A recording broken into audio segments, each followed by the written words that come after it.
Et bonjour à tous, et une fois n'est pas coutume, l'on revient avec un fameux podcast qui a eu d'ailleurs une très très belle réception la dernière fois avec à notre plus grand étonnement à tous les trois. Et du coup, eh bien, on revient pour une deuxième édition avec en compagnie, je ne les présente plus du coup, Titi et Greg qui sont toujours là pour parler d'un nouveau sujet du coup avec moi. Toujours adressé au maître du jeu en jeu de rôle. Et cette fois-ci, on va parler de l'improvisation versus contre, on va dire, si on va voir si ce sont deux notions antagonistes, la préparation en jeu de rôle quand vous êtes maître du jeu. Et donc du coup, bon, excusez aussi peut-être que Greg est un peu malade malheureusement, donc peut-être sa voix ne sera pas aussi claire que d'habitude, mais il a investi dans un nouveau micro, alors ça devrait largement compenser. Donc du coup, eh bien bonsoir à vous deux. Et merci encore d'être là pour... Ah bon, on sent effectivement la maladie, mais tout va bien. Bon alors, du coup, on va rentrer, avant de rentrer en douceur dans le vif du sujet, en guise d'introduction, on va parler un petit peu de l'improvisation et de la préparation, du coup, histoire de définir un peu de quoi l'on parle. Et on va d'abord définir un petit peu, bon, en premier point, commençons par l'improvisation. Qu'est-ce qui est une improvisation en jeu de rôle? C'est quoi l'improvisation? Qu'est-ce qu'on entend par là du coup? On laisse parler le maître en la matière, hein. Vas-y Titi.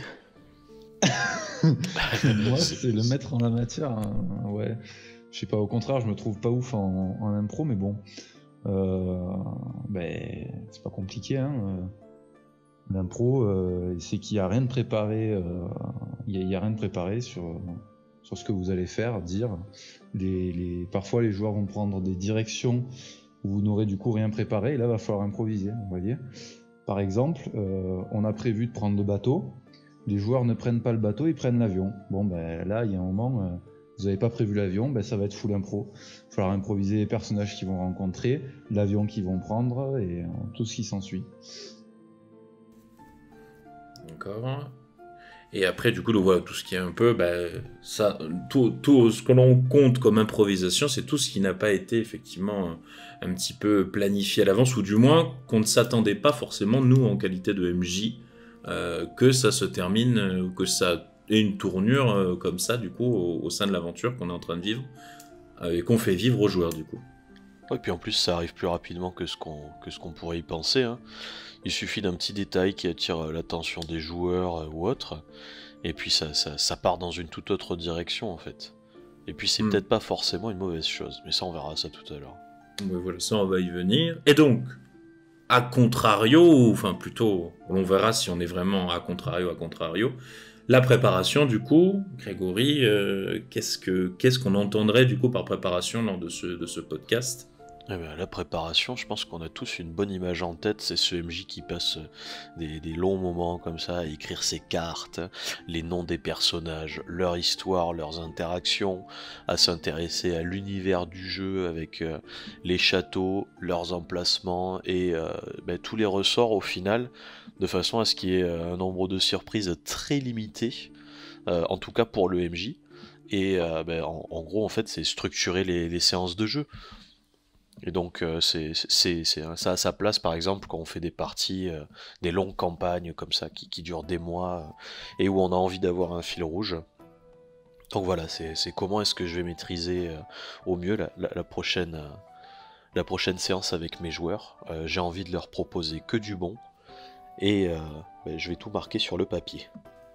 Ouais, voilà, histoire s'il y a un peu aussi une notion, on va dire, de qualité espérée peut-être en fonction, enfin il faut avoir, je pense que pour l'improvisation on est assez d'accord qu'il faut avoir une certaine confiance en soi, en la qualité qu'on peut fournir malgré tout en improvisation comparé peut-être que des fois qu'on estime c'est pas forcément la même que l'on peut produire que si l'on prépare tout à l'avance. Et alors du coup ouais, et du coup alors vous êtes plus improvisation ou préparation en qualité de jeu? Et à peu près, disons, le ratio, on va dire, de temps que vous passez, par exemple, en préparation pour vis-à-vis de l'improvisation, quoi, on va dire, un peu. Avant, je passais très peu de temps à préparer mes jeux de rôle parce que j'avais pas forcément toutes les clés pour les préparer correctement, mais plus ça va, plus je tends vers une grosse préparation pour avoir le moins d'improvisation à faire. J'ai rarement eu de très bonnes expériences avec l'improvisation, et à contrario, j'ai jamais eu de mauvaises expériences avec une bonne prépa. Donc je pense qu'il faut avoir un peu des deux quand même, mais plus ça va, plus je tends vers la préparation.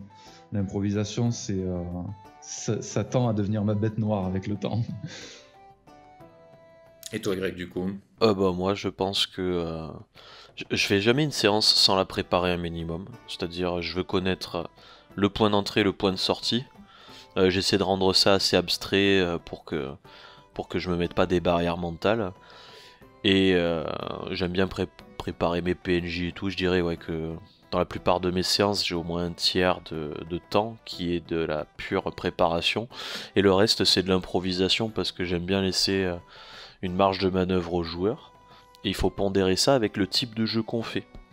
Par exemple, quand je fais un jeu qui est plus orienté RP, j'aime bien laisser plus de part à l'improvisation, parce que les joueurs vont plus facilement en amener. Quand on fait quelque chose de plus tabletop, donc avec plus de combats, plus de rencontres, une grande partie du plaisir du jeu, elle va dépendre de l'équilibre de ces rencontres. Donc il va falloir les préparer avec soin. Et dans ces cas-là, je fais beaucoup plus de préparation. Voilà. C'est vrai que je pense, moi, après que je suis un peu aussi médian, et je le vois en plus, je retrouve des fois mes notes un petit peu au cours du temps, avec la préparation, on va dire, de ce que je fais. Alors, il y a préparation posée à l'écrit, on va dire. Bon, après, globalement, il y a un peu la préparation mentale où je sais globalement vers quoi ça va aller. Et on va dire, c'est plus... Enfin, c'est une préparation à l'improvisation dans un certain panel, on va dire, de situations que j'ai plus ou moins prévues, on va dire. Donc, je suis un peu à cheval sur les deux. Mais disons que j'ai remarqué en regardant mes notes, moi personnellement, que je prépare un petit peu de moins en moins, mais mentalement, je m'ouvre à plus en plus de possibilités. Donc d'un côté, je prépare moins vraiment à l'écrit en dur, mais d'un autre côté, j'ouvre les champs du possible dans mon esprit vis-à-vis de l'improvisation. C'est rigolo au final, parce que oui, voilà. Aucun de nous trois fait une pure préparation ou une pure improvisation. C'est ça. Oui. Pourquoi en fait justement. C'est quoi l'impact sur le jeu? Excellente transition, magnifique. C'est comme s'ils ils s'améliorent, mais ils sont bons. Mais c'est comme s'ils avaient le plan sous les yeux. Ils patinent moins qu'avant. Hein. Ah, ça c'est beau, hein. Deuxième podcast, qu'est-ce qui va se passer au troisième? Des hélicoptères, la patrouille de France, un truc de fou. On va voir Benjamin Castaldi. Et alors du coup, effectivement, très bonne transition de notre ami Grégory, qui du coup, parlons, on va parler du duo improvisation-préparation, et du coup, son impact sur le jeu. Et maintenant qu'on a présenté, qu'est-ce que l'on entend par improvisation, qu'est-ce que l'on entend par préparation, essayons de tirer un peu les avantages et les inconvénients de l'un et de l'autre, un peu dans l'optique du jeu de rôle. Et on pourrait peut-être même aussi faire un petit parallèle qu'il y a entre les plotteurs et les pantseurs en littérature. Alors pour rappel, du coup, pour ceux qui nous écoutent, les plotteurs, ce sont ceux qui ont littéralement, on va dire, tout préparé à l'avance, qui ont vraiment préparé, c'est-à-dire l'histoire de leur bouquin, et qui savent le début, les milieux, la fin, comment ça va se dérouler, ils tirent tout ça au cordeau. Et il y a les pantsers, du coup, qui sont un peu en système opposé, qui eux écrivent, mais n'ont aucune idée forcément où l'histoire va vraiment aller dans un futur, on va dire, à moyen terme, mais qui regardent juste et qui écrivent un peu en évoluant comme ça, en se laissant porter, et du coup, en faisant les réactions des personnages sur comment ils le ressentent sur l'instant, quand ils écrivent ou quand ils couchent sur le papier leur histoire. Alors un exemple de plotteur, on va dire, assez connu, il y a Tolkien, et un exemple de pantser assez connu, il y a George R.R. Martin, du coup. Voilà, pour donner un peu une idée, un petit peu sur comment tout ça, sa architecture s'organise, ce mot, hein, c'est... Même dans la dernière vidéo, j'ai galéré, alors... s'organise. Et du coup... Oui, vas-y. Vas-y. C'était pour balancer une mauvaise blague. Attention à ne pas les confondre avec les peloteurs et les panzers qui sont respectivement des agresseurs sexuels et des tanks. Donc... Comme ils ont dit, il y a les peloteurs et les panzers. Je suis plus un panzer. Oh là, je trouvais ça rigolo. Et maintenant que je l'ai faite, je retourne à mon mute. Je retourne à ma maladie. Il nous a jeté sa petite crotte de nez de culture là à la gueule. Ah, merci Grégory. Alors, du coup, donc peut-être tirons un peu, alors raisonnons un peu, comme toujours un peu, caricaturons un peu par extrême, essayons de voir un peu les inconvénients et les avantages, les pros et les cons, et ben de soit de l'improvisation, soit de la préparation. Du coup, donc allez-y, je vous en prie, essayez de voir un petit peu, on fait un peu en même temps, voilà, on raisonne par extrême. Personnellement, je vais taper sec dans l'improvisation. parce que très honnêtement, que ce soit dans de bonnes ou de mauvaises conditions ou quoi, l'impro, en fait, ok, ça a toujours été des moments auxquels je m'attendais pas en tant que MJ, et c'était cool pour ça, mais ça a aussi et surtout toujours été des moments de sueur, en fait. Des moments où je me demandais si... Enfin, je me demandais, putain, et je leur sors quoi après? Comment je fais pour attacher au fil rouge? Est-ce que ça, c'est vraiment une bonne idée? Est-ce que ça risque pas de faire péter ça? Des moments aussi, parce que ça arrive, hein, où il n'y a aucune idée qui vient. Il faut quand même sortir quelque chose. Il y a un moment, il faut que l'histoire avance, quoi. Non, ça n'a pas forcément été de bons moments, en tout cas pour moi. Parce que je pense que c'est bête, mais l'improvisation, ça demande au moins de la pratique, au mieux un minimum de talent, pour que ça rende bien. Après, attends, je vais te poser une question là-dessus. Parce que là, c'est un point de vue de MJ. C'est vrai que quand les joueurs arrivent et que d'un coup ils commencent à renverser la table en disant mais non, mais moi je suis très intéressé par ce vendeur d'âne là, parle-moi plus. C'est vrai que ça nous met en difficulté. Mais est-ce que du côté joueur, tu l'as pas vécu l'improvisation et tu l'as pas vécu différemment? C'est une belle question. Si je l'ai vécu, je l'ai pas forcément noté, on va dire, sur le moment. Et peut-être pour des moments où je l'aurais noté, ça n'aura pas été forcément un mauvais moment, je veux dire. Et effectivement, du coup, peut-être que ça diminue un peu ce mauvais côté dans l'impro. Ouais, parce que perso, je trouve que c'est une situation beaucoup plus agréable en joueur qu'en MJ. Tu mets vraiment le doigt dessus parce que quand tu es en MJ, tout à l'heure on parlait de préparation de scénario et tout, on a une certaine attente de la séance, et quand la séance commence à sortir de ce cadre, eh ben, on est un peu le cul entre deux chaises. Est-ce qu'on a envie de continuer le scénario de la façon dont on l'avait prévu ? Et donc de donner quelque chose avec les bons ressorts, en ayant prévu les personnages, enfin, comment dire, c'est le domaine du connu et on sait que ça va être bien.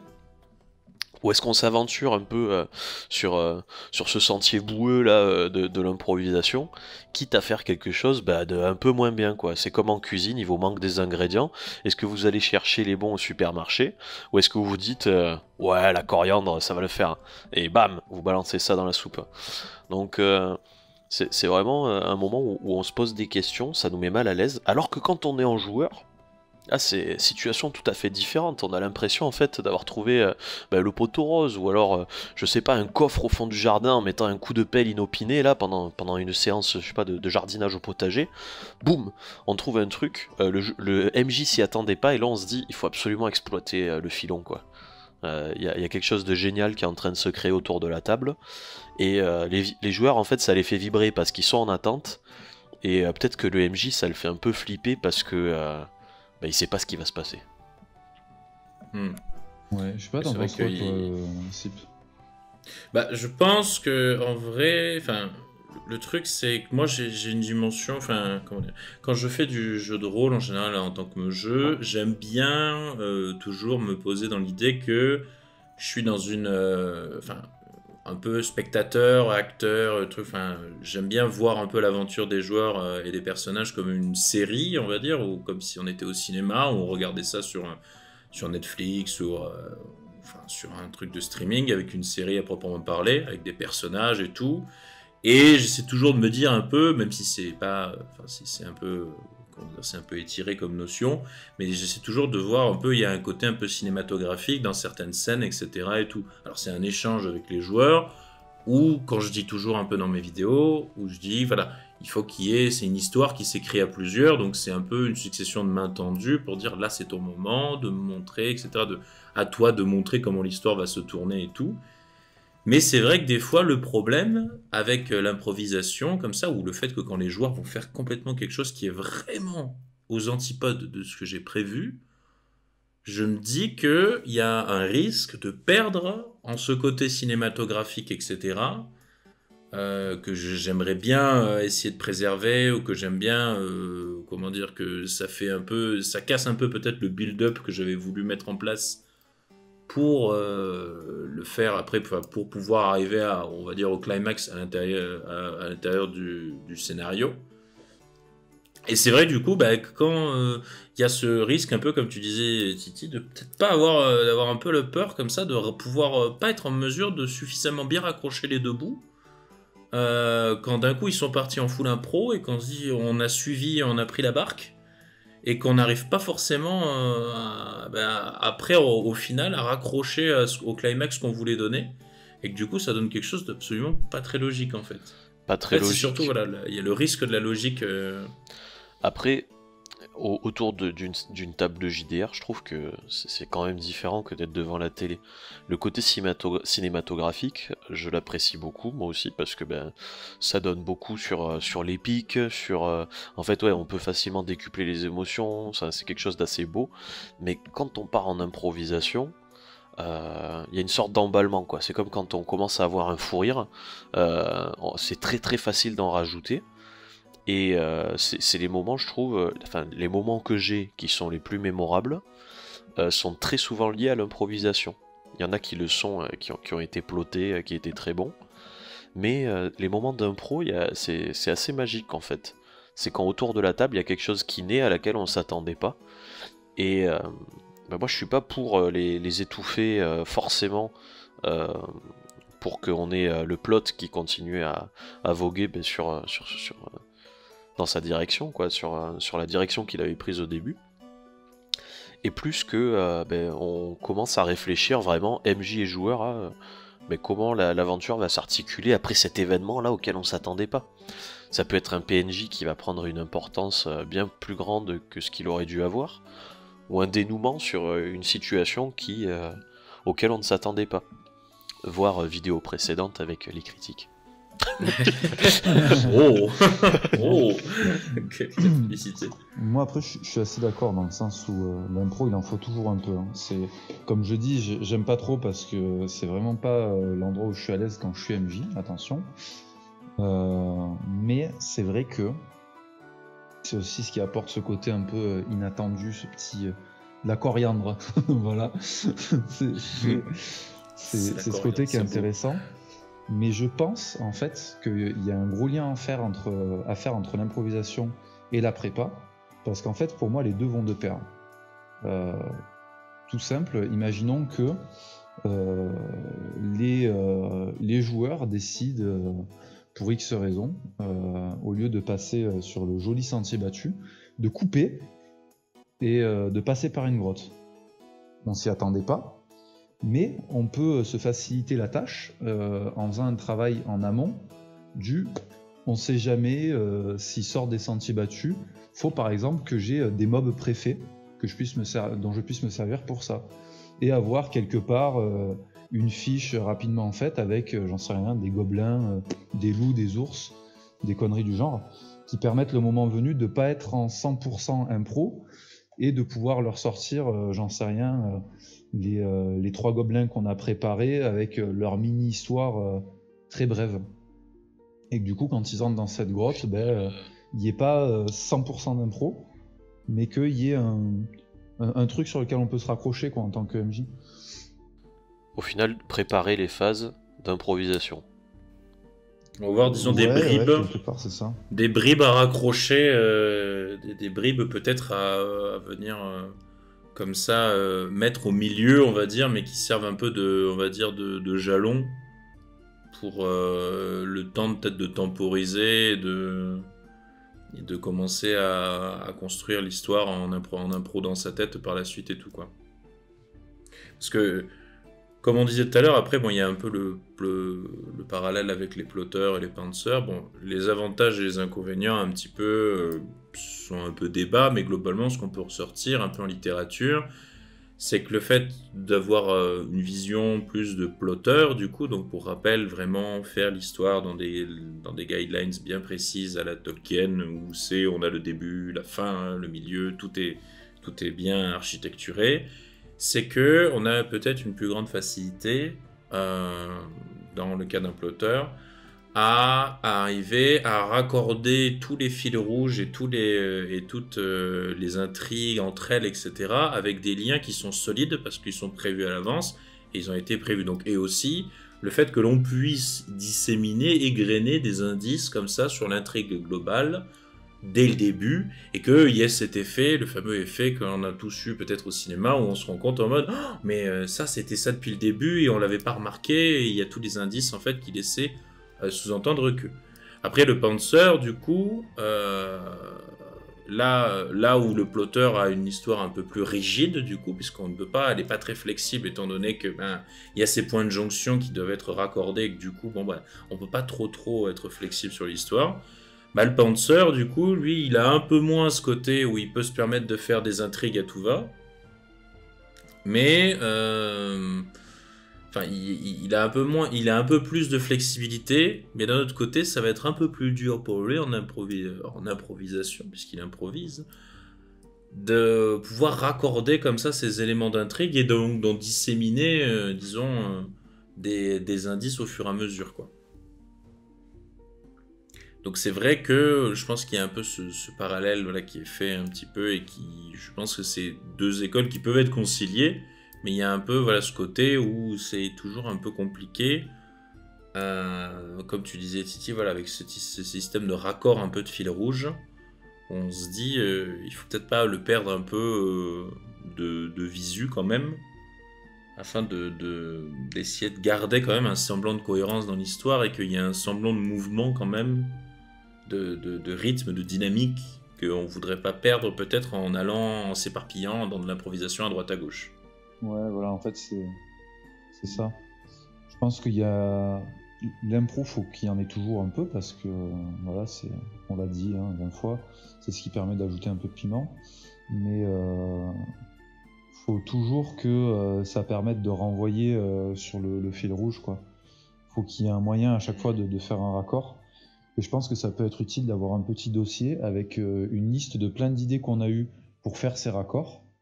Et permettre de revenir, de remettre, on va peut-être pas dire remettre les joueurs sur les rails parce que voilà, mais de créer ce raccord avec le nouveau rail que les joueurs se seront fait, de manière à ce que ça parte pas dans tous les sens, quoi.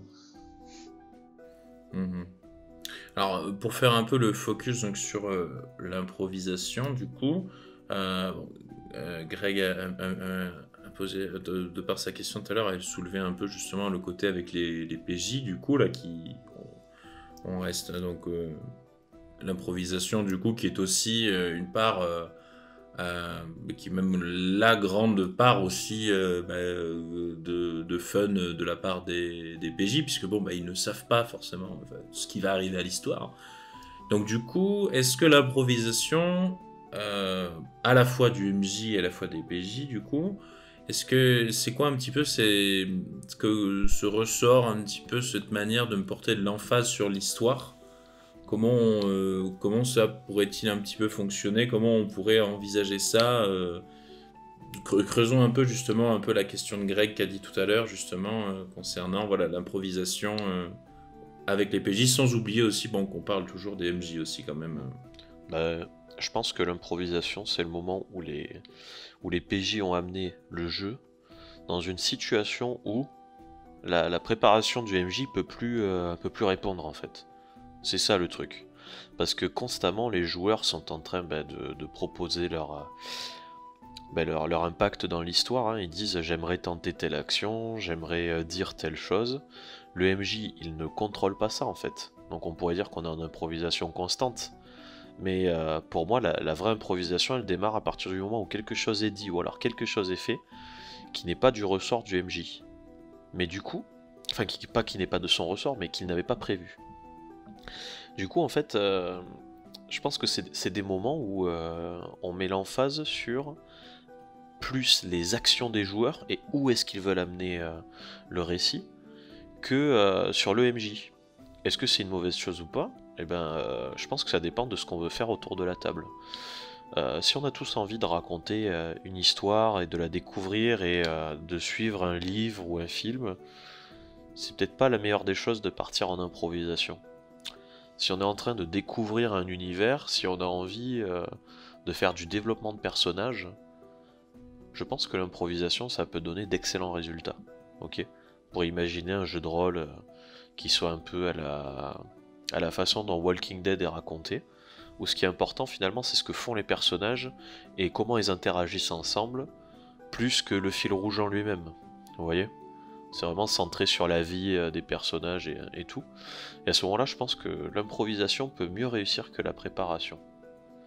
Donc ouais, clairement, impro, c'est le jeu de rôle par les PJ pour moi. Et ça peut être une mauvaise comme une bonne chose. Oui, ça dépend, voilà, les PJ que l'on a autour de la table aussi, c'est sûr. Est-ce que Titi, tu as quelque chose à ajouter sur ce sujet, justement, à propos, justement, parler plus de l'improvisation par les PJ, du coup, on va dire, qui sont un peu, du coup, le vecteur de l'improvisation, on va dire, quoi. J'aurais pas grand chose à ajouter, honnêtement. Je pense que plus ou moins à peu près tout a été dit. En tout cas, moi, j'ai rien à rajouter. Ouais, je pense qu'il faut pas retirer ça au PJ, en fait.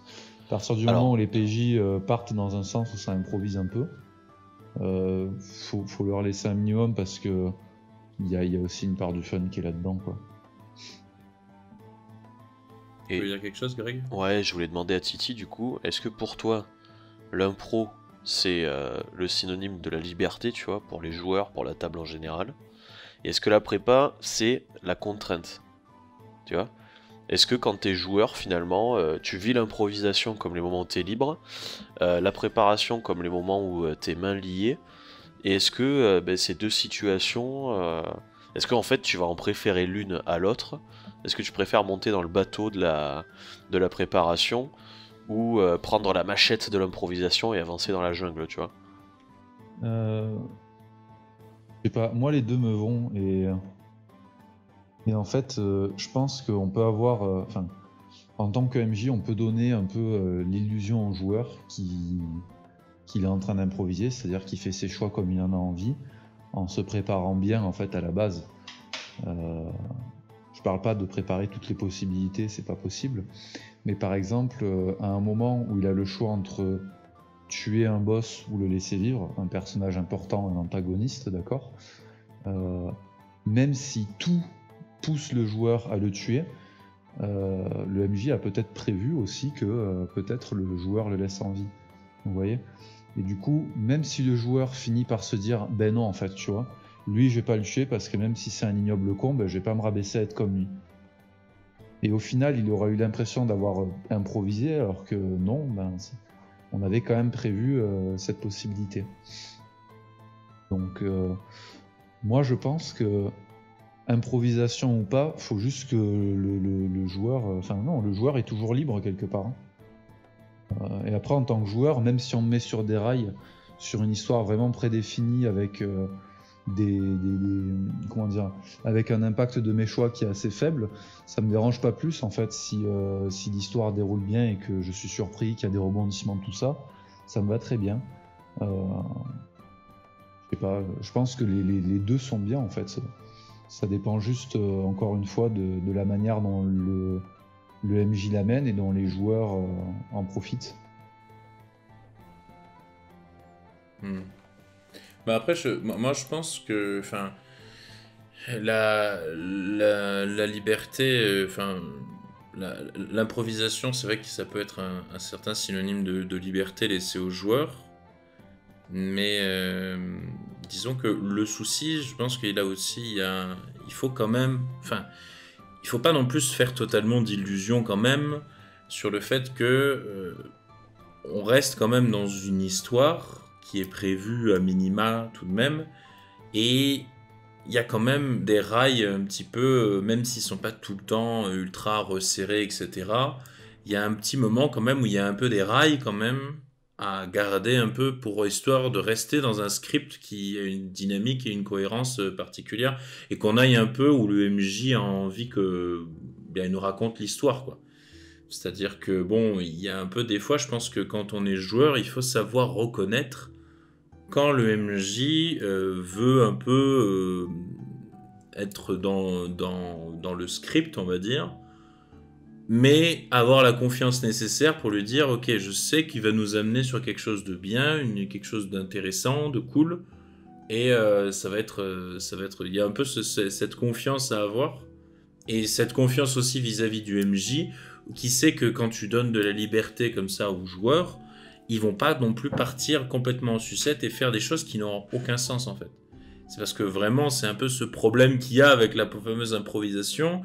Entre guillemets, choisissez bien vos joueurs, je pense, parce que bon, après on va dire oui, mais l'improvisation, genre en improvisation, voilà, c'est genre si on reprend le Seigneur des Anneaux et que les mecs d'un coup ils se disent oh ben j'ai envie de suriner Gandalf parce que j'ai envie de lui voler son bâton dès le début, tu fais non en fait, là, tu vas lui dire tu n'as pas, tu es en train de briser un peu cette confiance de dire non en fait, c'est-à-dire pourquoi ça sort de nulle part en fait, l'improvisation sur ce coup-là, elle sort de nulle part quoi. Eh ben, tu sais quoi? Moi, j'ai envie de développer là-dessus. J'ai envie de dire, allez, go. On part sur quelque chose de full improvisation et on brise en fait les codes des films, tu vois. Je pense qu'un jeu de rôle, il faut pas tomber dans le piège de se dire que c'est une œuvre comme un livre ou comme un film. Pourquoi? Parce que c'est raconté par plusieurs personnes et pas par une seule. C'est-à-dire le MJ, c'est pas lui qui devrait dicter l'histoire du début à la fin. En tout cas, c'est la vision que je propose à ce moment-là. Ok, là d'un coup il y a Bilbon qui se lève, qui fait mais Gandalf, enfin non je vais pas te donner l'anneau, et bah il lui met un petit coup là comme ça de fourchette. Gandalf meurt, ok, il récupère son bâton. Voilà, c'est un joueur qui a décidé ça. On va avoir une histoire tout à fait différente, qui sera pas du tout visible à l'écran, parce que comment dire, la tension accumulée au début de l'histoire va retomber comme un soufflet. Et par contre, les joueurs autour de la table à ce moment-là, ils vont peut-être être hilars, mais alors ils vont rire comme ils auraient jamais ri à ce moment-là de l'histoire. Comme ils auraient peut-être pas pleuré ou comme ils auraient peut-être pas éprouvé de la peur. Ils auront peut-être un sentiment beaucoup plus fort. Et selon moi, quand on est autour d'une table de jeu, on est là pour ça. On est là pour ressentir des trucs et pour s'éclater. Et je pense que l'improvisation, elle a un grand rôle là-dedans. Donc, pourquoi pas imaginer un jeu de rôle où on soit totalement en train d'improviser. Imaginons par exemple qu'au lieu de le construire sur un fil rouge, on le construise sur un modèle de bac à sable, avec un univers qui soit très cohérent, avec des règles dans la façon dont interagissent les royaumes, tout ça, qu'on se penche beaucoup plus sur ces choses-là, sur la construction de l'univers, plutôt que sur la construction de l'intrigue. Et là-dedans, on lâche les joueurs, et on leur dit, vous faites ce que vous voulez. Et je pense qu'on peut construire des trucs là-dessus. Alors on risque de tomber sur une histoire avec des murder hobos, des joueurs qui vont tuer tout ce qu'ils rencontrent sur leur chemin. Mais est-ce que ça se ferait pas au profit d'un fun qu'on retrouve pas forcément dans les parties préparées? Voilà, c'est la question que je pose. C'est marrant parce que du coup, même pour faire... parce que là on parle impro et préparation, j'ai l'impression qu'on voit directement le scénario, mais là au final, même en partant sur un full impro comme tu le présentes, en amont il y a une préparation. Il y a une préparation sur l'univers, il y a une préparation sur les potentiels personnages qu'on peut rencontrer dans cet univers-là, les potentiels endroits qu'on peut explorer. J'imagine que pour faire un bac à sable, c'est quand même mieux par exemple d'avoir une carte, d'avoir des capitales ou quelques villes principales où les joueurs peuvent aller. Donc au final, même en partant en full impro, il y aurait quand même un minimum de préparation. Quitte à partir en full impro, ce qui pourrait être vraiment drôle, c'est de se mettre autour de la table en désignant un MJ au hasard et de lui dire voilà, maintenant on part pour 1 heure dans un style tiré au hasard aussi. Oh ben tiens, on va partir sur du cyberpunk avec des orques et voilà. On regarde ce qui se passe. Et j'avoue que ça serait énorme. Ça peut donnerait être des un résultats exercice qu'on n'a intéressant, pas hein. ailleurs, quoi. Ça peut être intéressant, je trouve, à faire ça en vrai, ça. Je pense, tiens. Quitte à partir À, full à- impro. à noter, on pourra peut-être le faire en live ou autre, ça, tiens. Ça serait très très rigolo. Ça pourrait Tu sais, avec être assez des drôle. thèmes qui soient suggérés par la communauté, tu récupères pendant un quart d'heure, et puis bah tu notes sur des papiers, tu te retrouves avec, je sais pas, un western spaghetti préhistorique comme ça, avec les mecs qui se jettent des espèces de massues en os comme ça. Tu m'auras as tué pas, ma- Tonio. Tu m'as volé mon stégosaure. C'est parfait. C'est parfait. Vite, Ton on fait stégosaure, il a breveter voulu ça. venir avec moi, j'ai rien fait. Vite breveter cette idée avant que le podcast ne sorte. Non, mais si, ça pourrait être drôle Ah bah. ouais, de faire ça. Et à l'inverse, ça pourrait être drôle de vraiment pousser la préparation à fond et de faire un truc scripté du début jusqu'à la fin avec toutes les règles ultra encadrées, bien comme il faut et tout. Pour voir ce que ça donne, juste en fait, au final. Mais je pense qu'après, c'est la préparation. Enfin, on peut un peu plus contrôler le côté spectaculaire, peut-être avec les émotions comme disait Greg avant. On a peut-être un contrôle un peu plus propre. Enfin, moi, je vois par exemple, vu que en ce moment, je me jette des parties sur MMO et donc à distance en fait. Je prépare plusieurs choses à l'avance, des sons, etc. que je peux sortir à des moments. Je fais un peu de mixage audio et tout. Et donc pour donner de l'emphase à des moments de tension ou à des moments à ce qui se passe et tout. Et donc globalement, ces trucs-là, c'est préparé à l'avance et c'est dans des moments un peu scriptés où il se passe cette chose-là, du coup pour donner un peu, pour véhiculer une émotion, véhiculer du stress, de l'angoisse ou des trucs comme ça. Et c'est vrai que du coup, en full impro, par exemple, ces éléments de préparation, on les a pas forcément. On a peut-être des éléments grâce au site Tabletop Audio là, qui permet d'avoir un soundpad avec des éléments qu'on peut récupérer. Mais on n'a pas peut-être une préparation en disant j'ai bien préparé la musique en amont, j'ai bien les images qu'il faut, que je vais donner aux joueurs et tout. J'ai peut-être pas forcément préparé tout, voilà, tout pour vraiment... donner une expérience visuelle et sonore qui soit peut-être optimale ou comme on espérerait optimum. Là où en impro peut-être on est plus à essayer peut-être de bricoler et de scotcher en dernière minute et qu'on a un peu plus de mal du coup à donner les effets sonores, les effets fixes quoi, voilà un peu.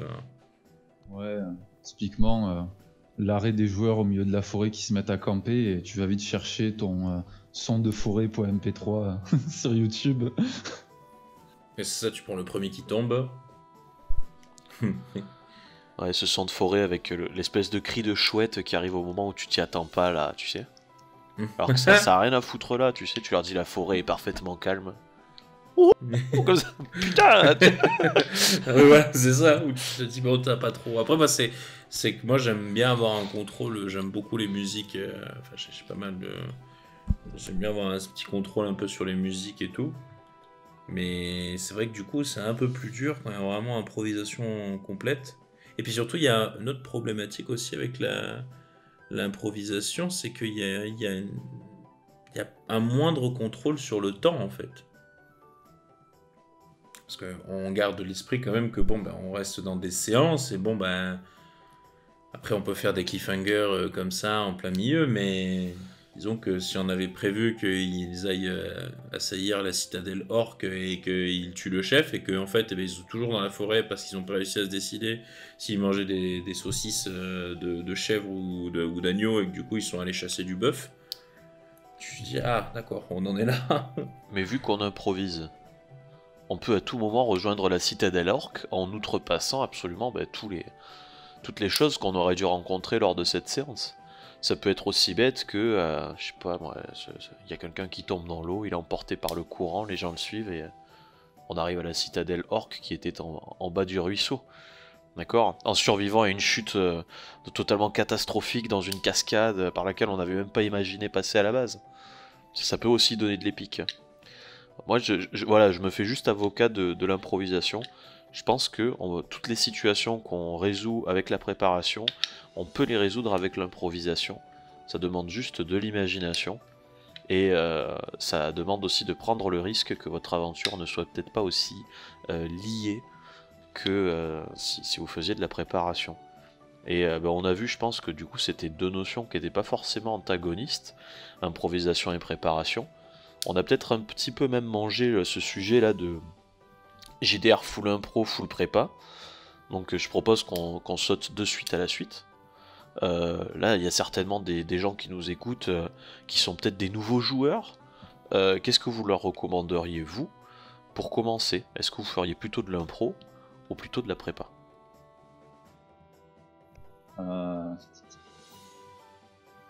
Impro, prépa. Moi, je dirais que qu'ils se prennent pas la tête, surtout sur les règles en fait.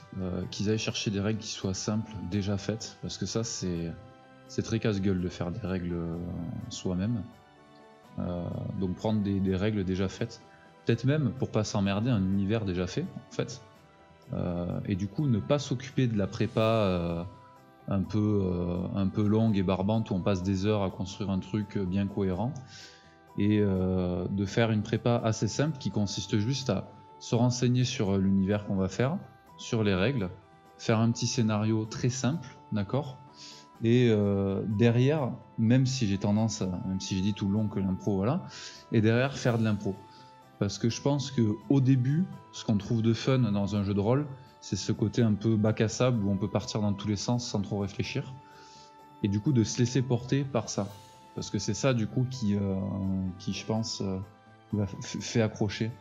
Moi, je sais qu'au début, en tout cas, c'est ce que je trouvais kiffant, c'est de partir dans tous les sens sans me demander où est-ce que j'allais, quoi.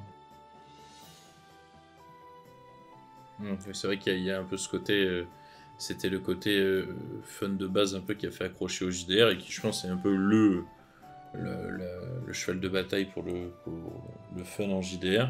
Moi, je pense qu'après, pour des nouveaux MJ, et c'est ce qui fait très peur, en fait, aux nouveaux MJ, c'est vraiment l'improvisation. De peur, en fait, de sécher à un moment donné, en fait, de pas être en mesure de pouvoir garder une certaine fluidité dans l'histoire, etc. J'en vois pas mal de MJ qui osent pas se lancer justement là-dedans parce qu'ils ont peur de ça, voilà.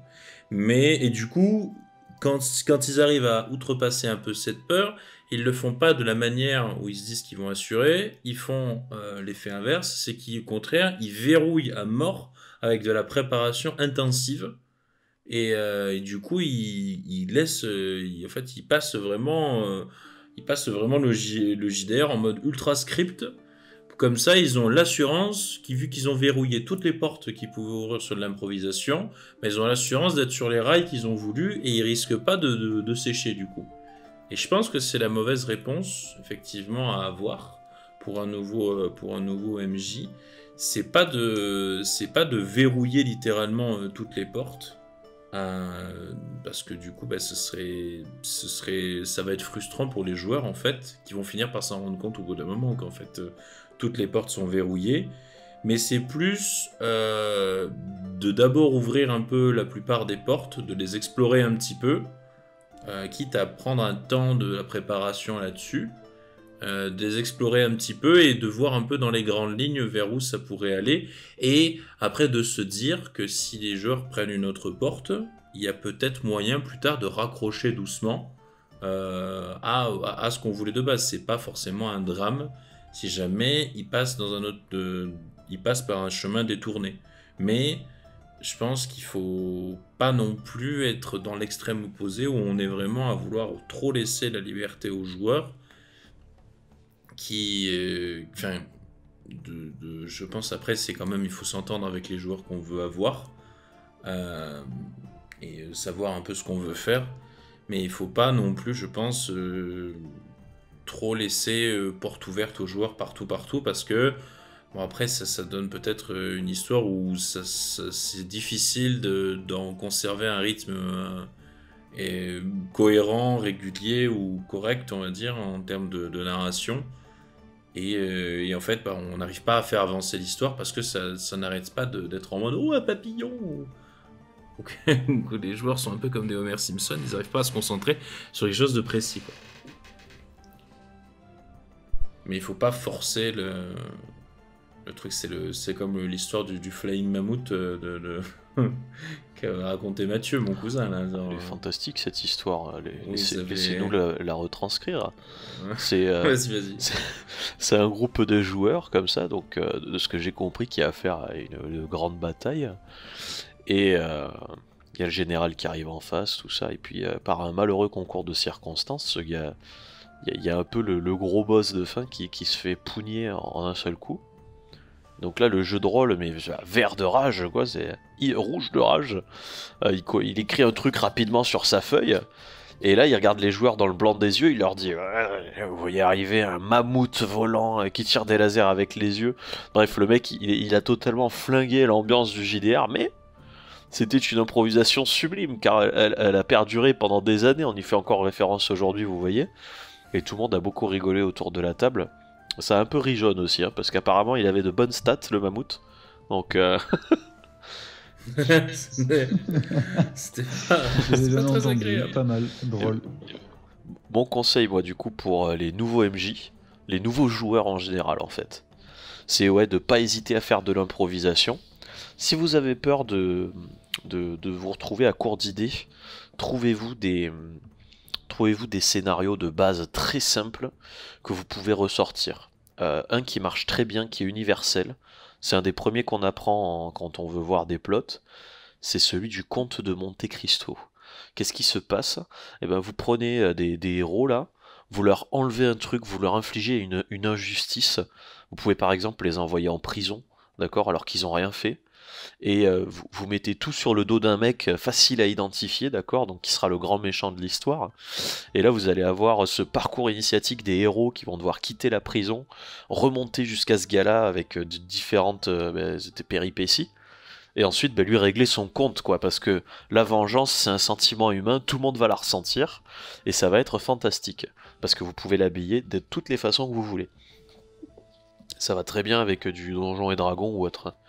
Et donc, une fois que vous avez votre structure comme ça, qui est toute simple, vous balancez dedans un peu ce que vous voulez, faites ce dont vous avez envie, et surtout, n'ayez pas peur en fait de vous écarter de cette histoire. C'est à la sortie de la prison, en fait, il se passe un truc beaucoup plus intéressant, allez là-dessus. En fait, donnez-vous des prétextes, donnez-vous des situations qui soient un peu atypiques, baladez-vous à l'intérieur comme ça, et faites une sorte d'émulsion, d'accord ? Et trouvez ce qui plaît à votre groupe de joueurs. Si vous vous rendez compte que votre groupe de jeu prend beaucoup de plaisir dans les combats, la prochaine séance, mettez l'accent sur les rencontres, qu'elles soient plus équilibrées. S'il adore discuter avec les PNJ, la prochaine rencontre, crée des personnages torturés qu'ils vont pouvoir rencontrer. Si ce qui leur plaît, c'est les situations un petit peu rocambolesques, n'hésitez pas à créer encore plus d'inédits, de faire des tables avec des possibilités inattendues qui vont se combiner et qui vont surprendre, quoi. Et surtout, si jamais vous avez un support comme des bestiaires ou autre, n'hésitez surtout pas à les ouvrir au hasard, à mettre votre doigt sur la page et à dire tiens, qu'est-ce que c'est que ça, un e-bourse?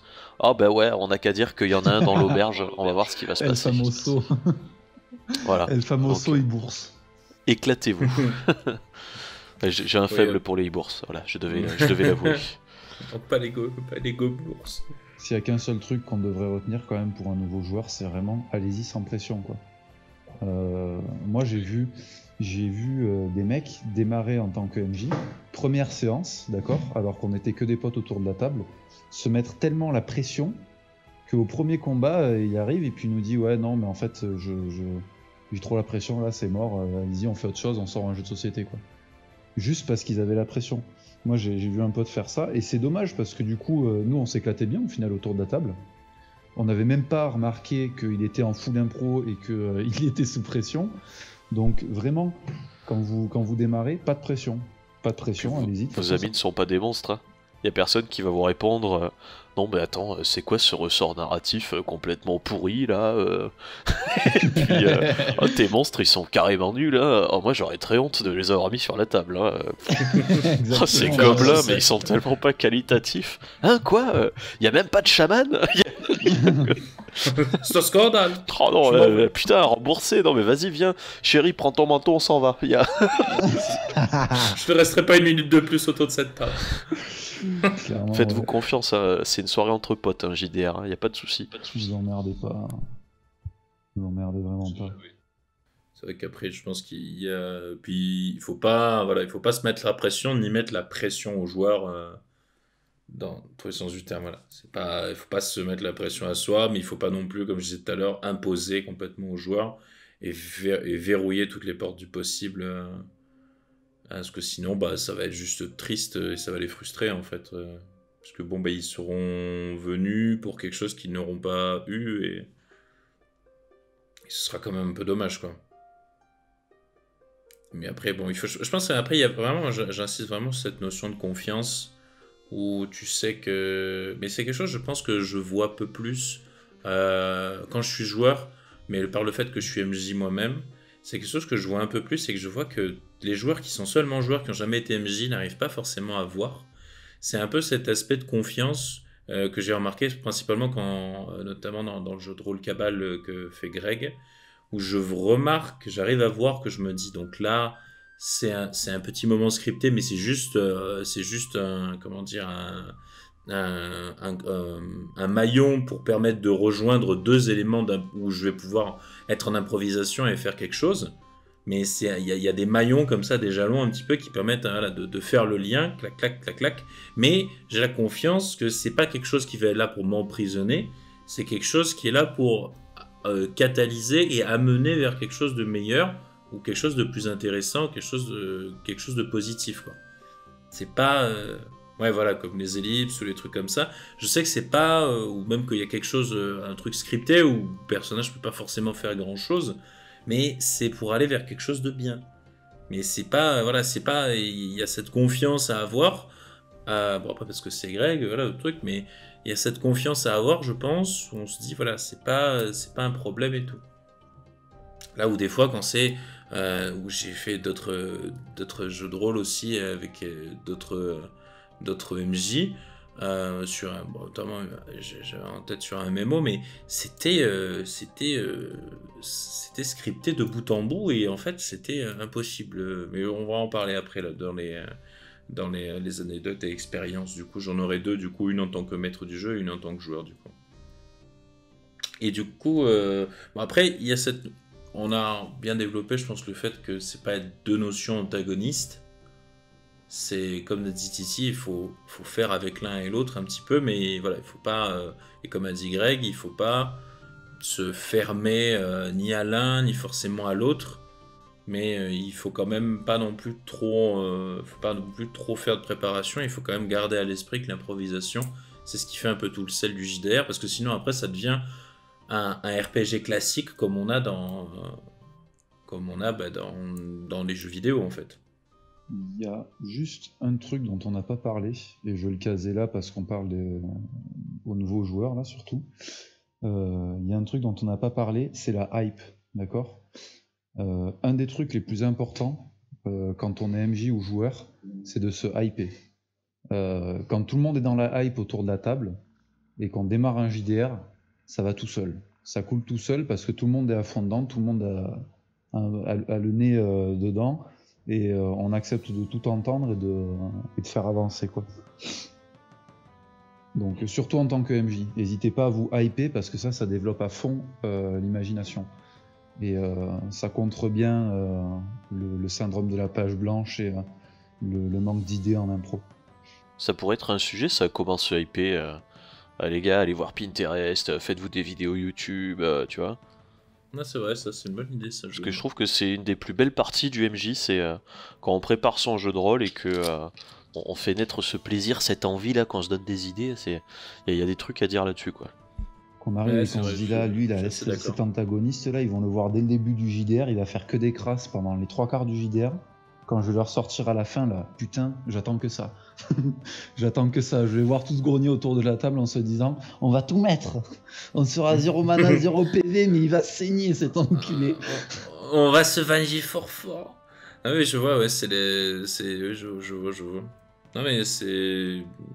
Je pense que ce sera à noter. Ce sera à noter, un autre sujet.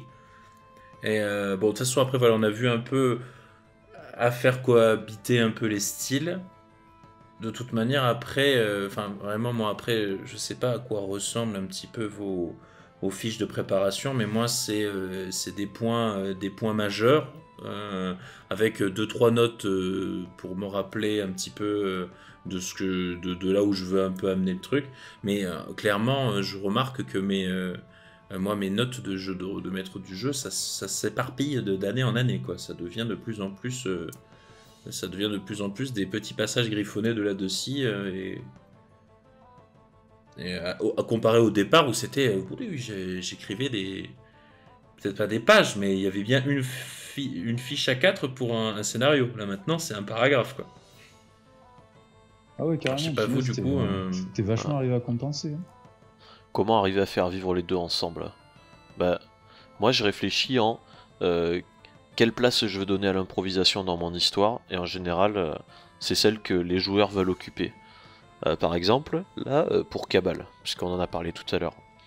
Je sais que là, le groupe de jeu, c'est des personnes qui sont principalement intéressées par le RP, l'exploration, et tout ce qui va être vraiment découverte de l'univers et de ses mystères.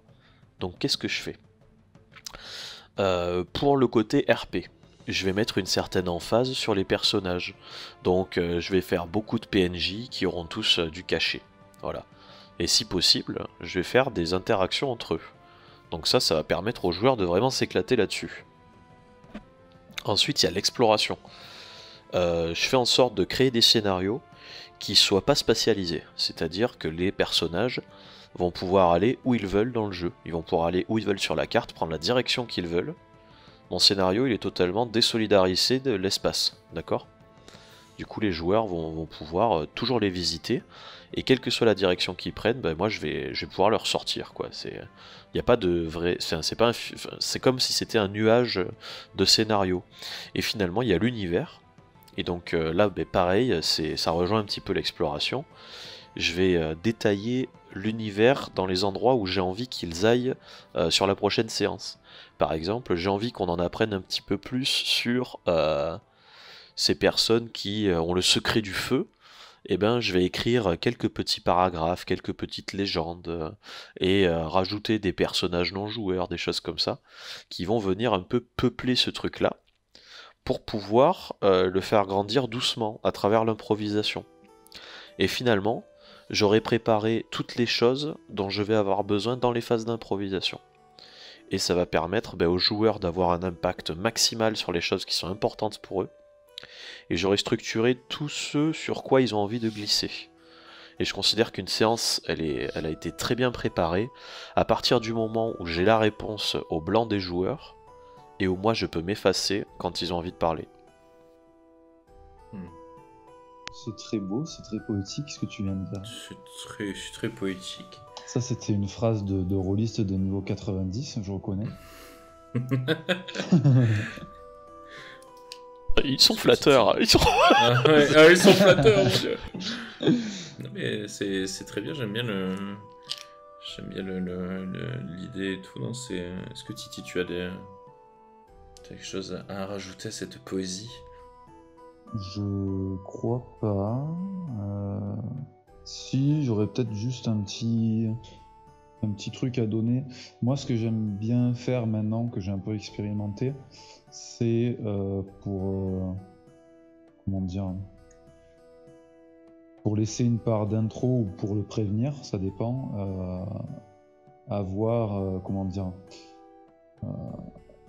gérer le cône de vision des joueurs, c'est-à-dire ne leur donner que les infos sur lesquelles je suis préparé ou sur lesquelles je peux improviser en tout cas.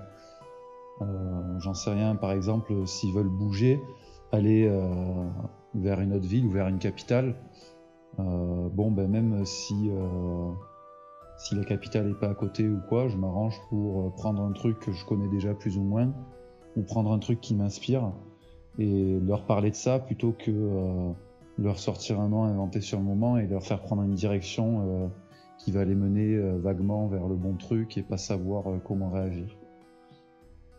Un peu le même principe que pour une histoire, leur donner que les infos qui va les amener là où je veux, ou plutôt vaguement dans la direction où je veux. Ça peut prévenir l'impro, ou à l'inverse, le développer. On peut très bien donner que des infos qui vont à l'inverse du scénario pour que les joueurs puissent s'amuser un peu.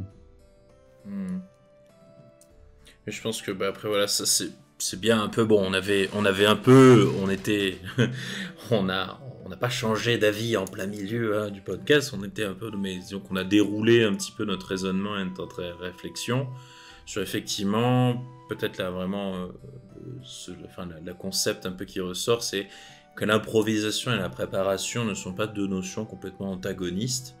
C'est qu'il y a une part qu'il faut savoir jauger pour ne pas non plus imposer aux joueurs et savoir s'effacer un peu, effectivement, comme disait Greg, quand il y a la part d'improvisation qui vient un peu prendre le dessus, et que du coup leur laisser un peu la main, en fait, parce que finalement, quand on improvise, nous, MJ, c'est en réponse à un désir d'improvisation des joueurs qui veut que l'histoire parte en improvisation. Donc, on donne un peu le guide, mais on s'efface un peu, puisque les joueurs ne peuvent pas faire de la préparation, puisque s'ils connaissent pas l'histoire, mais ils peuvent faire de l'improvisation. Donc quand il y a improvisation, il faut que ce soit en compagnie des joueurs, et il faut qu'il y ait les joueurs qui soient réactifs aussi sur dire vous voulez aller dans ce sens-là, allons-y, et développer avec moi du coup. Sur comment on y vient, etc. et tout. Je pense il y a ce côté où c'est l'accord, on va dire, un peu tacite et sympathique qu'il y a avec les joueurs, où si ça part en improvisation, c'est pas les joueurs qui disent on improvise, on fait ça, et démerde-toi quoi. Le MJ, démerde-toi le MJ. Je pense qu'il faut se mettre en accord avec ces joueurs. On se dit allons, orientons l'histoire dans ce sens-là et faisons les choses autrement. Je pense que c'est le mieux, et il faut pas voir la préparation comme quelque chose de mauvais, ni voir l'improvisation comme quelque chose de mauvais. Et comme on l'a dit, vraiment, pour les nouveaux joueurs, ne vraiment pas du tout se mettre la pression, quitte à peut-être en discuter un peu avec les joueurs, ou peut-être me faire un petit temps de pause. Voilà. Si jamais vous le sentez pas à un moment donné quand c'est le moment, c'est peut-être le moment où il faut aller acheter des pizzas et recharger le frigo à bière. Histoire de se donner un peu le temps de refroidir un peu le processeur, là, son cerveau, et de garder une tête froide, de faire ok, on va faire ça, ça va être intéressant. De faire directement un lien sur la dernière partie qui va parler d'anecdotes. Pour rebondir sur ce que tu disais, le coup de couper au milieu du GDR pour faire une petite reprise d'imagination et pouvoir relancer le truc, ça m'est déjà arrivé plusieurs fois, même, je dirais pas souvent non plus, mais ça m'est arrivé sur des situations où je savais pas du tout comment reprendre le fil rouge, ou comment continuer l'histoire, ou juste comment continuer dans le sens que les joueurs avaient pris. Et de le dire concrètement à l'oral, de dire là on est en train de partir dans des trucs, je les avais pas préparés, j'ai aucun truc sous la main à vous pondre, donc go commander des pizzas, et là pendant un quart d'heure je vais tâtonner dans le bestiaire ou dans ce que j'ai fait comme note sur mon univers pour rebondir quoi. Et ça a pas cassé la séance, au contraire. Ça a fait une pause à un moment où du coup ça commence à s'essouffler à cause du manque d'impro. Et un quart d'heure après, quand on est reparti, nickel quoi, sans problème. Ouais, c'est vrai que faut pas avoir peur d'être honnête en fait. C'est ça. On le dira jamais assez. Autour de la table, on est des amis à chaque fois. Comme disait Greg tout à l'heure, ouais. On va pas partir. Prends ton manteau, on s'en va. Ça prend ton manteau, ça va. D'ailleurs, juste petit petit outil pour ceux qui font de l'impro ou pas forcément, qui est assez cool. Il y a un site qui s'appelle tabletopaudio.com, c'est tout en minuscule, qui est génial. Allez checker, il y a plein de sons dessus, d'ambiance. Ouais, il faut mettre les liens dans la description, c'est assez ouf ici. Dans la description. Mais ce genre d'outils, cherchez-les, hein. C'est génial. Ça mâche le travail en amont et ça permet au dernier moment de trouver rapidement quelque chose pour combler l'ambiance. C'est cool. En fait, c'est des soundpads, des tables de son en fait, du coup qu'on peut jouer, soit on les fait jouer en boucle, soit ponctuellement, soit à certaines fréquences, et c'est fait par thème. C'est par exemple, il y a les thèmes genre Wild West, et c'est que des sons, voilà, on a des plages de sons avec peut-être le bruit d'une porte de saloon qui s'ouvre, des bruits de chevaux, des bruits de fusils, de pistolets, 6 coups, etc. et tout. Donc il y a tout des sons un peu qu'on peut jouer comme ça, qui sont nommés, et qu'il y a des petites icônes du coup qui les représentent, histoire de savoir un peu vers où on va. Et du coup, voilà, on peut assez vite avoir quelque chose qui, on va dire, qui fait déjà une très bonne base, on va dire, pour pouvoir aider un petit peu l'ambiance en donnant des petits sons supplémentaires pour et mettre un peu l'emphase sur des instants. Et le tout, voilà, en aidant beaucoup, comme dit Titi, sur l'improvisation, puisque on se dit, ils vont passer par la jungle. Tout on sort... Il y a une table de son jungle, et ça se défile, et là d'un coup on peut voir tous les trucs qu'il y a, etc. Et donc assez vite on peut arriver à installer l'ambiance, et donc du coup déjà on a franchi une étape un petit peu dans l'improvisation, qui est de créer une ambiance de toute pièce, puisque à la base il ne devait pas passer par la jungle, mais par la route principale. Voilà. Puis ça mâche énormément le travail en amont. Tous les sons d'ambiance, vraiment, il n'y a plus à aller en trouver, à les télécharger, ou à trouver le lien sur YouTube, ou à le foutre dans sa merde, j'ai perdu le nom, dans sa liste là de musique, quoi. Ouais, dans sa playlist. Et puis c'est des sons sur commande. Des fois, c'est des sons qui durent 2 secondes, et tac tac, on peut les jouer plusieurs fois d'affilée. C'est très très pratique, quoi. Et tout est gratuit, évidemment, supplément. Ah bah oui, sinon j'aurais pas donné le lien. Il fait le bon sel de cette application, enfin de ce site internet, du coup. Est-ce que tu as aussi, Grégory, une anecdote ou une pensée libre, du coup Il doit bien en avoir une. Plusieurs, j'ai une anecdote. J'ai une anecdote qui illustre un moment où l'improvisation a un peu écrasé un truc de préparation. J'avais prévu un scénario pour une joueuse. Son personnage en fait devait affronter un autre personnage, un personnage non joueur particulier. Ok, j'avais préparé 2-3 contextes, 2-3 événements au cours de scénario qui devaient faire une sorte d'adversité entre les deux. Et au final, à travers le RP, elle s'est faite une sorte de némésis avec un autre personnage non joueur qui n'a absolument rien à voir, qui faisait juste partie vraiment, c'était la toile de fond, hein, il avait vraiment rien à faire dans l'intrigue principale, et il s'est retrouvé projeté au premier plan. Et je me suis dit, je vais pas forcer en fait je vais pas forcer un rapport de force entre 2 personnages, là où il en existe déjà un avec un autre. Et du coup, j'ai décidé de transvaser le rôle qu'avait un personnage non joueur à un autre. Et finalement, il y en a un qui a pris la place de l'autre, et qui, à sa façon, a fait ses irruptions dans l'intrigue. Donc, et finalement, en fait, au long de tout le scénario, c'est lui qui a pris cette place. Alors qu'il n'avait pas du tout, il n'était pas du tout construit pour ça. Et d'une séance sur l'autre, je l'ai fait évoluer comme ça. Et c'était un élément où le joueur avait vraiment transformé l'histoire, quoi. Il n'y a pas du tout eu les mêmes conséquences sur le scénario. J'ai réécrit plusieurs paragraphes sur les séances qui ont suivi. Et l'histoire, elle a été totalement changée. Et donc pour le coup, ce qui s'est passé, c'est que c'était le personnage de Matou qui en fait, lors d'une scène de violence, s'était interposé et avait attaqué quelqu'un, un membre de sa propre troupe de mercenaires, et qui l'avait vraiment gravement blessé. Voilà, je décrirai pas ce qui s'est passé. Et ce gars-là lui en a vraiment voulu, et les deux ont commencé à se jeter des regards noirs, à se faire des coups bas, et il a remplacé en fait le Némésis qui était quelqu'un qui cherchait à tuer son personnage à la base, qui finalement a été relégué au second plan. Donc, et je pense pas que ça se soit perçu par les joueurs, hein, parce que ça s'est déroulé assez naturellement au final. C'était l'autre, c'était Calu. Ouais, il y avait Calu, et du coup, le feu n'a qu'une couille. Voilà.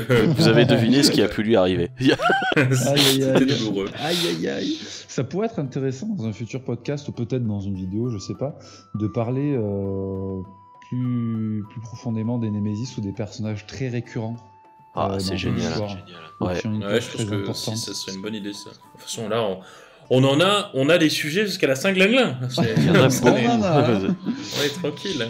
C'est vrai que c'est une bonne idée, ça, du coup, de repérer plus de pas hésiter peut-être à fusionner peut-être des parties d'histoire, etc., ou modifier légèrement peut-être ce qui avait été dans la prévision pour suivre vraiment ce qui fait vibrer le joueur ou la joueuse, du coup, pour peut-être pour voir que l'histoire s'articule autour des personnes. C'est pas les joueurs qui doivent s'articuler autour de l'histoire, quoi. Ouais, exactement. Et ça rejoint ce que je disais tout à l'heure, en fait. Maintenant, quand je crée mes séances, quand je les prépare, alors c'est beaucoup plus dur, hein, c'est plus abstrait, mais j'essaie vraiment de réfléchir mes scénarios en termes de rôle et d'informations qui vont être apportées aux joueurs, plutôt qu'en termes d'événements. Alors, qu'est-ce que c'est concrètement ? C'est, au lieu de dire... vous rencontrez Dracula et vous allez devoir le tuer en lui plantant un puits en bois dans le cœur. Vous vous dites, les personnages vont rencontrer un antagoniste, d'accord ? Et ils vont devoir le tuer d'une façon spécifique, car c'est quelque chose de magique ou je ne sais quoi, d'accord ?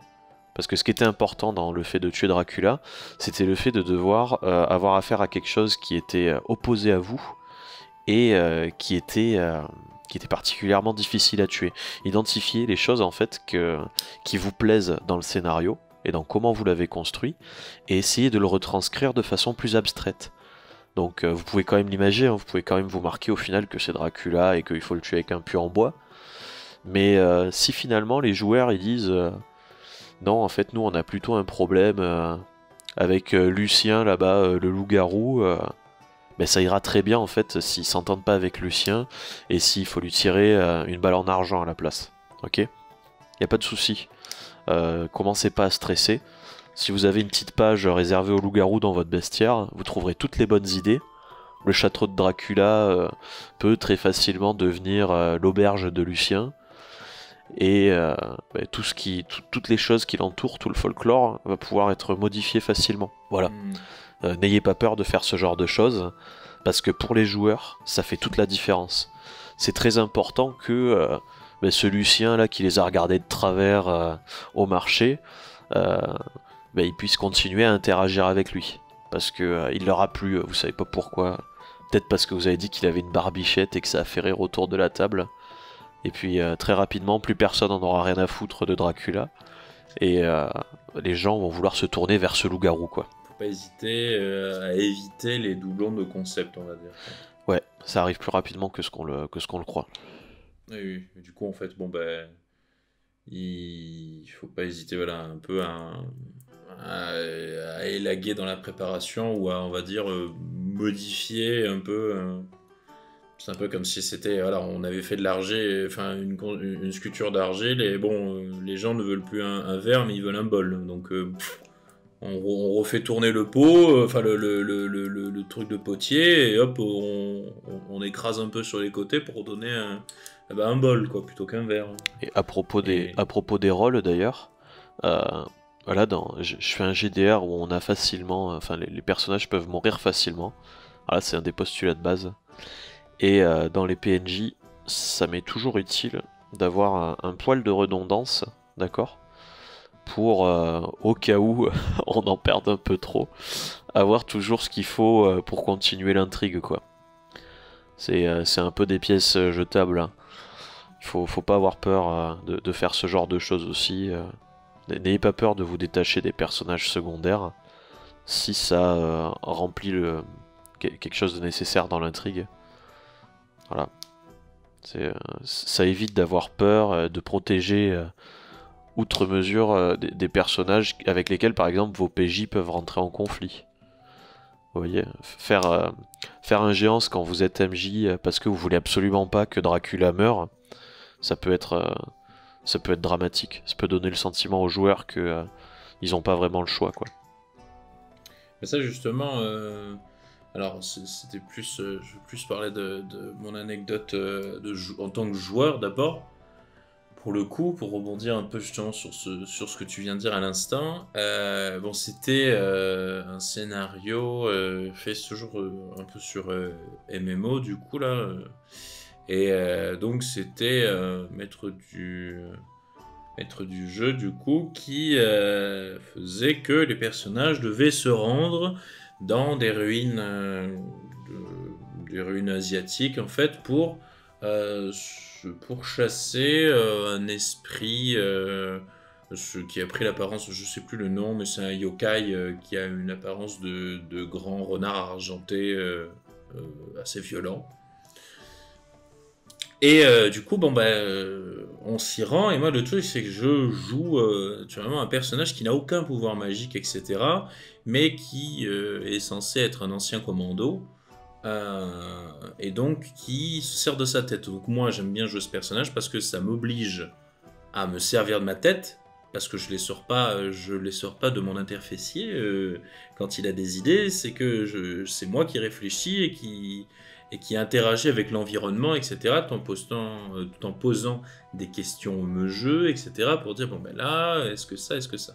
Et par exemple, le truc de bon, bah, est-ce que on est, vu que ça a l'air d'être une créature de type animal, est-ce qu'on est dans quel sens est le vent, pour savoir quand est-ce qu'on arrive en fait, sous quel angle on arrive, afin qu'ils ne nous sentent pas en avance. Enfin, que des questions un petit peu, des petits détails comme ça, auxquels je n'ai que très peu de réponses, puisque bon, bah, je finis petit à petit par me rendre compte qu'en fait, la personne qui fait MJ n'est pas du tout au fait de ce genre de petits détails, et n'a pas de répondant à me proposer, même si je lui explique où je veux en venir, mais c'est pas son domaine d'improvisation, quoi. Voilà, là c'est-à-dire que là on a été vraiment vissé dans de la préparation.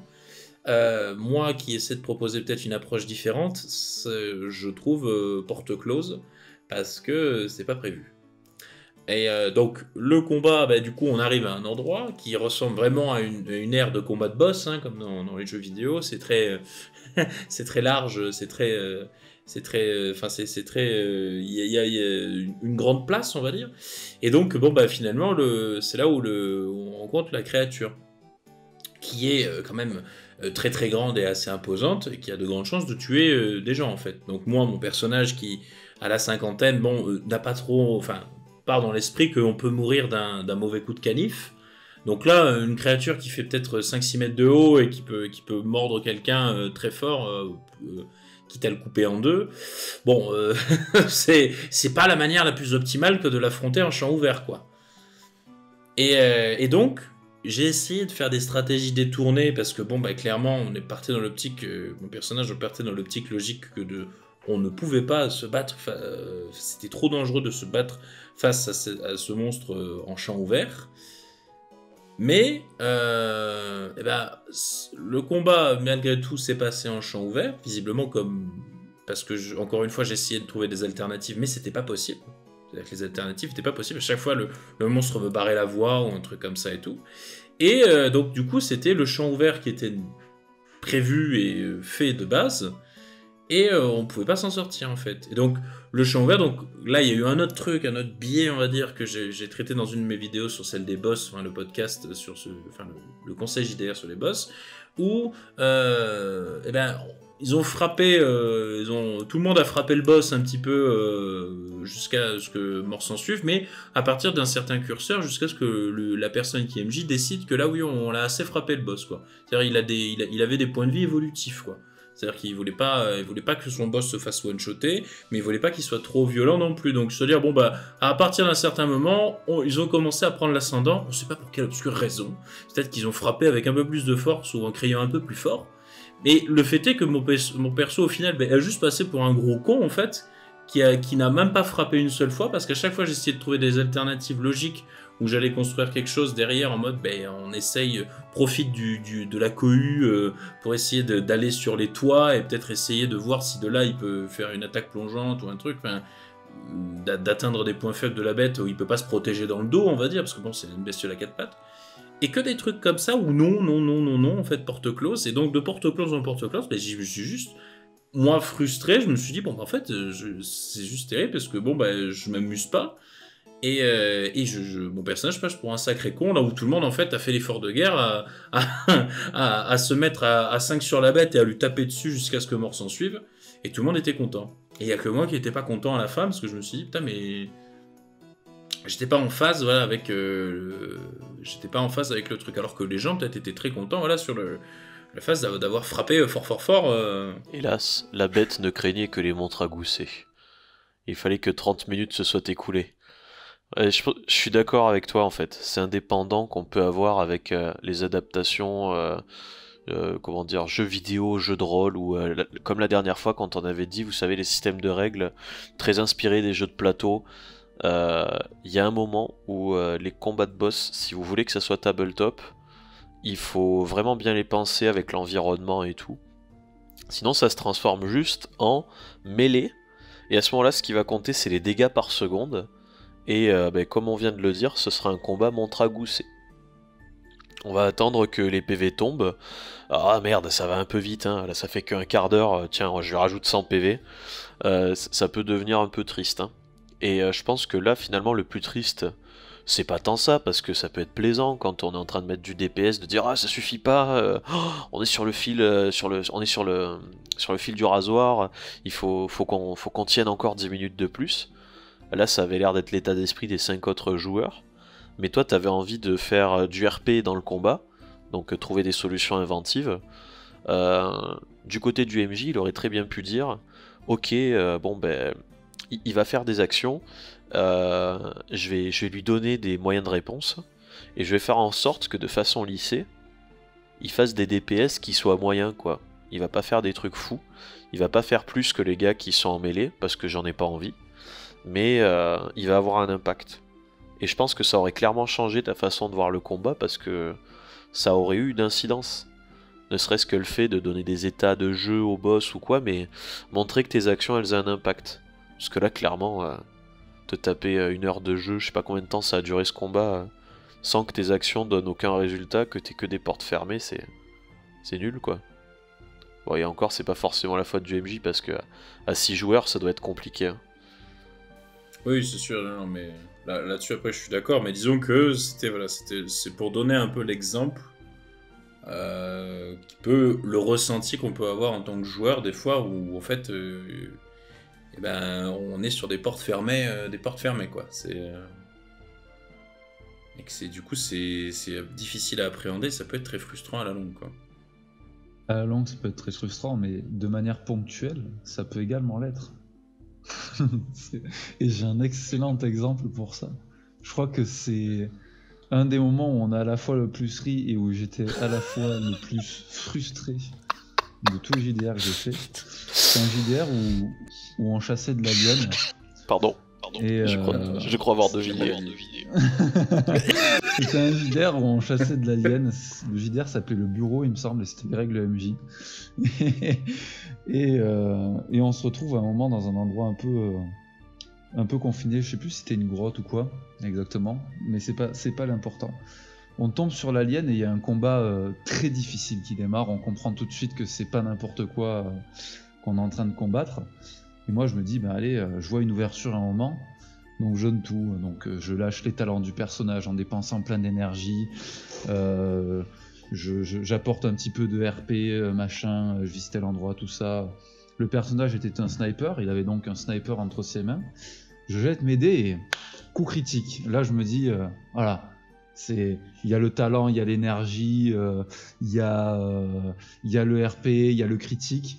C'est indéniable, ça va au moins faire quelque chose, même si ça le tue pas. Pauvre fou. Et j'ai eu droit à une réponse incroyable. Il m'a regardé droit dans les yeux, il m'a dit, il esquive. Et je ne l'ai pas vu jeter de dés.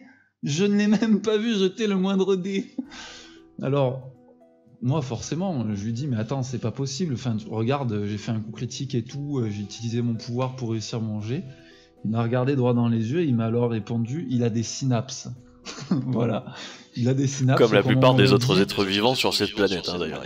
Voilà, d'ailleurs, donc, voilà. Comme on m'aurait dit, c'est magique. Ça a été un moment très frustrant, ponctuel, mais très très frustrant. Parce que j'avais tout mis en œuvre pour que ça marche, j'avais fait tous les efforts qu'un joueur puisse faire, et finalement il s'était rien passé. Alors que si simplement il m'avait regardé en me disant la balle explose à 1 cm de sa tête, ça le fait reculer, il s'explose un peu contre la paroi, j'aurais eu l'impression d'avoir fait un truc, même si derrière lui sur sa feuille il lui aurait pas enlevé un PV au monstre. D'ailleurs c'est un des trucs qui m'a fait le plus poser de questions en tant que MJ. Parce que du coup, je vais vous raconter ce qui s'est passé à ce même moment-là, de l'autre côté de la table. Alors, ça y est, les personnages arrivent à la fin d'une quête assez importante. Voilà, ils ont fait tout un pan entier d'une mission. C'est un peu le point culminant. Effectivement, ils rencontrent la bestiole. Le combat démarre. Je me dis, bon, nickel, on va pouvoir enchaîner. J'ai préparé un truc long comme le bras avec des changements de scène, des petits rebondissements. Franchement, ça va finir sur le fil. Et là, je vois le personnage de Titi qui arrive et qui me fait une action sortie de mes pires cauchemars de MJ. Voilà. Et là, je l'avoue, j'ai fauté. Non, en fait, là où j'ai fauté, c'est dans la création du personnage, du mob. Et je vais vous dire comment j'ai échoué à la fois dans ma préparation et dans mon improvisation. C'est fantastique. Dans ma préparation, j'ai créé un effet de jeu que je n'aurais jamais dû faire. C'était ces sortes de synapses aliens. De mémoire, c'était quelque chose qui permettait de réussir un nombre fixe d'esquives chaque tour. L'idée, c'était le truc bouge très vite, et à moins de le saturer de tirs, donc d'être plusieurs à l'attaquer en même temps, il allait esquiver tous les coups. Et en fait, le pire de ce qui aurait pu arriver arriva. Il y a un de mes joueurs qui m'a sorti la meilleure action possible, qui n'a rien donné. Mais le problème, c'est qu'il était très investi en RP, et les règles ont parlé. Et d'ailleurs, je vous renvoie à l'épisode précédent, parce qu'à ce moment-là, j'ai ignoré les règles. J'ai permis quelque chose qui n'aurait jamais dû arriver. Ça menait à une déception immense. Et effectivement, j'aurais dû improviser à ce moment-là quelque chose. Et plutôt que d'improviser, c'est-à-dire plutôt que de trouver une réponse adaptée à ce qui était en train de se passer là, en ce moment, autour de la table, j'ai donné la pire des réponses possibles. J'ai juste donné le nom de la capacité que j'avais marqué sur, sur la feuille. Alors là, je garderai toujours en mémoire la tête de la table. Les gens m'ont regardé, j'avais eu l'impression, un instant comme ça, je sais pas, d'être un reliquat des personnes qu'on pouvait trouver en Allemagne, là, en 39-45. C'était clairement ça. On m'a regardé comme si j'étais je sais pas quoi. Et j'ai senti que la tension avait monté d'un cran autour de la table. Mais on a beaucoup rigolé. Le traumatisme est après, encore présent. on a beaucoup Voilà. rigolé. Mais tu sais, je l'ai un peu vécu comme si j'étais un petit enfant qui avait gagné ses 10 € en rendant service à ma mamie. Je suis allé acheter un paquet de bonbons et là... et là tu me regardes droit dans les yeux et tu me prends mon paquet de bonbons et je peux plus rien en faire. Ça me rappelle, mais en plus ce n'était pas la seule fois où c'est arrivé. Il faut savoir que quelques temps après, sur un autre JDR, j'ai eu une réponse similaire. Pareil, un joli coup.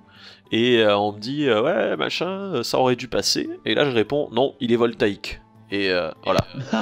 C'était encore moi ça. À vous tous, Bordel. à vous tous. C'est le gobelin. À vous tous, voltaïque. cher MJ, j'aimerais vous dire, quand un personnage s'interroge, ne lui répondez jamais avec une règle du jeu comme ça que vous lui jetez au visage, je sais pas, comme une langue de bœuf, parce que ça claque et c'est mouillé. Non, Quand vous leur répondez, répondez-leur toujours avec substance. Ça veut dire quoi? Ça veut dire mettez en valeur ce qu'ils ont fait. Surtout si les dés sont de leur côté, surtout si derrière c'est appuyé d'un point de vue RP narrativement, faut que ça ait de l'impact. Il faut pas que ça soit juste un truc comme ça qui tombe dans l'eau et qui se fasse oublier dans les 10 secondes à venir. Marquez là, il faut que la personne se sente mise en valeur, parce que sinon vous allez créer un des sentiments les plus terribles chez les joueurs, c'est le sentiment d'abandon, quoi. D'abandon, de tout ce que tu veux, de frustration, d'humiliation, enfin je veux dire, t'arrives, tu donnes tout ce que t'as. Ouais, vous allez faire un site, quoi. Comme ça, et là il y a le boss comme ça en face, il te regarde, il fait « ça n'a servi à rien ». Car j'ai des synapses. Et il continue comme si de rien n'était, alors que toi tu es à bout. Ton personnage il a plus rien, il s'est coupé une couille pour arriver à faire son action, et cette couille elle sera oubliée à jamais. Ah, fini. Elle ira même pas au paradis des couilles. Non, même pas. C'est triste. Hein. C'est triste. Ah non mais c'est vrai qu'après il y a un peu ce côté, je pense qu'il faut enrober, après c'est un autre débat un peu, mais je pense qu'il faut enrober, même quand il se passe rien, il faut enrober ça un peu dans du roleplay et dire bon ben donner un peu à compter plutôt que d'arriver de dire il se passe rien. Non. Faut au moins passer la pommade, c'est le minimum. Plus le temps passe et plus je me dis qu'il ne se passe rien, c'est la réponse la plus mauvaise, même pas médiocre, qu'un MJ puisse donner. Surtout quand il s'est passé quelque chose en fait. Si les dés ont été jetés, il se passe quelque chose, voilà. Parce qu'il y a eu nécessairement une réussite ou un échec, il se passe un truc. Mettez-le en valeur, voilà. Alors si les dés sont extrêmes, faites quelque chose d'extrême, mais faites quelque chose. Voilà. Même si ça engrange pas une perte de PV ou autre, ben, malgré le fait que voilà, ça rip sur l'armure de l'ennemi ou quelque chose comme ça, ou là, ça c'est ah ouais, fantastique. Important. Vous pouvez trouver des choses fantastiques avec un échec, ne l'oubliez pas. Un coup d'épée raté, c'est pas forcément un coup d'épée qui bat le vent.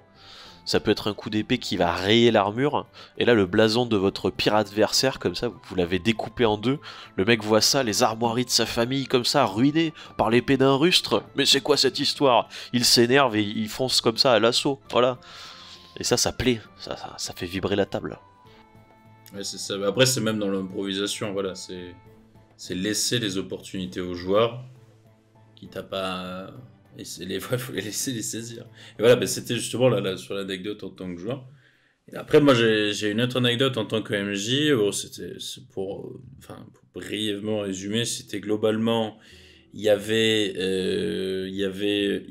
aidaient un peuple qui était opprimé par un autre peuple. Et du coup, ça c'était un JDR de mon cru, mais que je faisais quand j'étais en prépa, du coup, avec des personnes de la prépa. Et donc, ils aidaient le peuple opprimé. Il y a tout un arc où ils aident le peuple opprimé. Et donc, le final, c'est aider la révolution du peuple opprimé, qui quand même, bon, a toutes les raisons de se rebeller. Et visiblement, va pour se rebeller, disons, va faire quelque chose qui va provoquer des milliers de morts chez les oppresseurs, en fait, chez le peuple oppresseur. Bon. Et donc moi, dans ma tête, je me disais, bon ben, de commun accord, avec tout ce que je leur ai fait faire, ils vont partir sur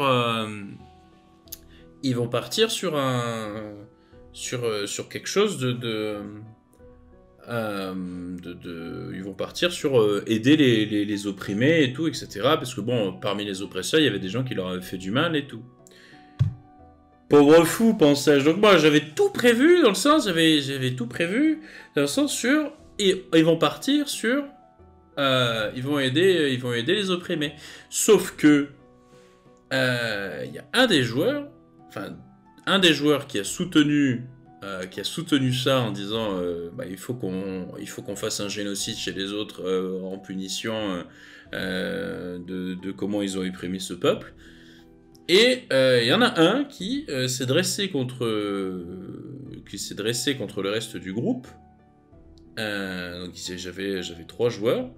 Et qui a dit que non, ça méritait absolument pas, même si c'est des gens qui ont fait beaucoup de mal, etc., les oppresseurs, méritait pas qu'ils se prennent un génocide dans la figure.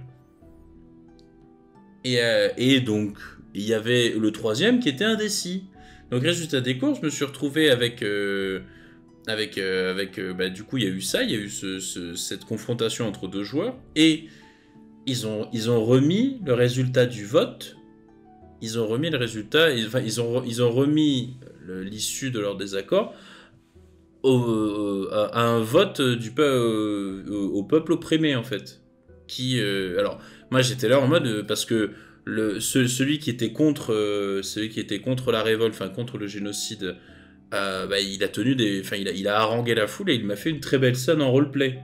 L'autre un peu moins, mais pour moi je considérais qu'il avait la colère des opprimés avec lui. Mais l'autre il a fait un très très beau discours en roleplay. Alors du coup j'étais en train de bugger littéralement, parce que je voulais pas forcer d'un côté, ce que j'avais fait en préparation.